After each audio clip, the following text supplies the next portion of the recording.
بصوا يا جماعه، ناس كتير بتشتكي من مرض العين، واتكلمت في مرض العين ده مره واثنين وثلاثه واربعه وخمسه 8 سنين بتكلم في مرض العين. بص حضرتك، بص الزغلول ده، اوريك بقى عينه التانيه دلوقتي. حضرتك بص عينه التانيه، هات لي عينك التانيه كده. بصوا يا جماعه، بصوا يا جماعه العين، شايف العين عامله ازاي؟ شايف؟ انا موريها لك اهي. خلاص خليك معايا بقى كده، هجيب القطره واجي لك دلوقتي. يا جماعه القطره اهي، ادي القطره، امبول ديكساميثازون بشري، وامبول جراميسين بشري، وامبول ميه حقن، بحطهم على بعض وبحط نقطه في العين دي ونقطه في العين دي ونقطتين في المناخير وثلاث نقط في البق.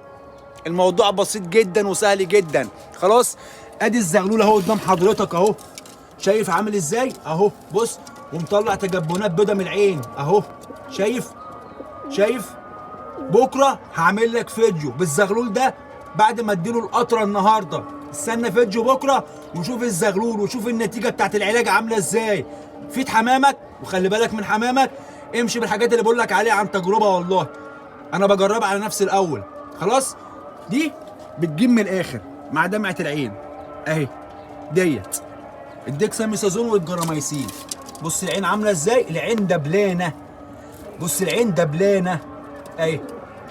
تعالوا نحط له القطره بقى النهارده كده، تعالى كده معايا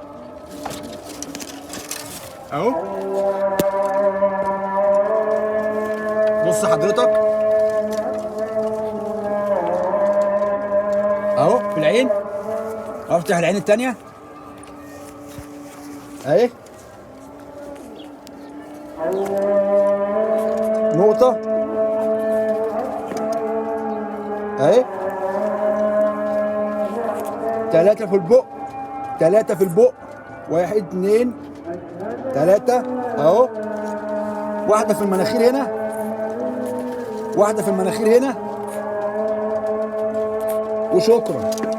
اتفرج بكرة بس الزغلول ده هيبقى عامل ازاي يا باشا اهو، افرجك عليه بكرة هيكون عامل ازاي. يلا سلام.